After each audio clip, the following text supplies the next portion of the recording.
Oi pessoal, tudo bem? Estamos de volta com nossos vídeos aqui da parte de características lubrificantes, né? Parte de lubrificação. E aqui a gente tem mais uma pergunta para analisar, né? Qual dos seguintes aditivos é comumente utilizado, né, para melhorar a capacidade de extrema pressão de um lubrificante industrial, né? Então, extrema pressão a gente está falando de características de cargas, né, o qual vai gerar ali um coeficiente de atrito elevado, né, exatamente pela carga ali aplicada, né? E aí nesse caso, na parte que vem a gerar o atrito, existem algumas características para você não ter, né, o destacamento, né, do lubrificante e perder característica aplicada ali o fluxo exatamente para diminuir o atrito, né, e não gerar nenhum espessamento, né, alguma característica, inclusive devido à alta pressão, que possa danificar o elemento ali em contato. E aí nesse caso, né, parece até uma pegadinha, mas tem aqui o aditivo de extrema pressão, que é de fato a resposta correta, né? Então essa daí é a resposta correta, mas, né, vale a pena explicar, né? No caso, quando a gente fala de aditivo de extrema pressão, a gente está falando exatamente para proteger essa superfície. Esse tipo de aditivo vai fazer com que se tenha essa característica de película, né, superficial, se mantendo mesmo com essa alta pressão, né? Normalmente esses lubrificantes com esse tipo de aditivo são lubrificantes mais caros, né? E, exemplo, características ligadas à parte de mecanismo, né, deslizamento, né, próprio elemento também, como engrenagem, rolamento, você tem esse tipo de aplicação, né? Então você acaba tendo essa característica de suporte à carga, né?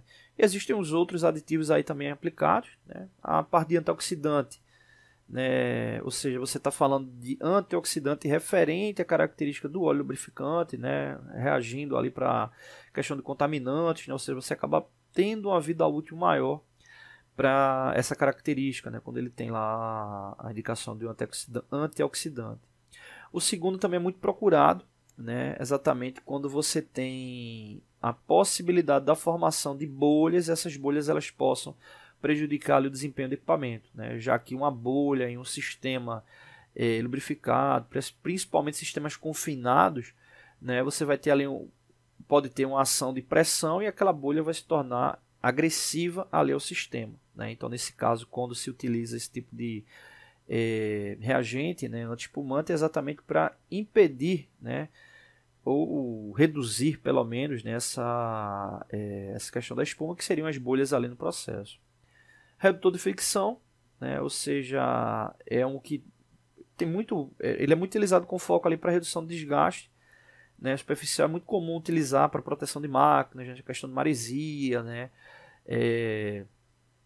para que você tenha ali um limite de película, né, específico, né? E esse AD é bem interessante, né? AD é bem interessante. Eu fiz até fiz uma análise referente a esse tipo de característica há um tempo atrás, né? E aí você tem a questão da aderência do lubrificante à superfície metálica, né? Muita gente, agente de adesividade, o que vai representar? A característica é exatamente essa: melhorar a aderência do lubrificante à superfície metálica, né? Ou seja, garantindo a lubrificação homogênea, né? E de fato mantendo, mesmo com características de alta carga ou velocidade, o lubrificante ele se mantendo constante, ali a característica da peça. Que aí você tem duas situações: a questão de inclinação e elementos rotativos, né? O qual você pode ter o lubrificante ele se dispersando e não atingindo superfícies específicas ali ao contato de atrito ou proteção, né? Então os agentes de adesividade eles fazem com que se tenha aí meio que um bloqueio ali nessa característica de escoamento do lubrificante, né? Fazendo com que ele se torne ali homogêneo. Bom, a resposta aqui dessa questão está aqui: aditivos de extrema pressão, tá bom? Então é isso. Não deixe de se inscrever no canal, vídeos novos todos os dias. Valeu!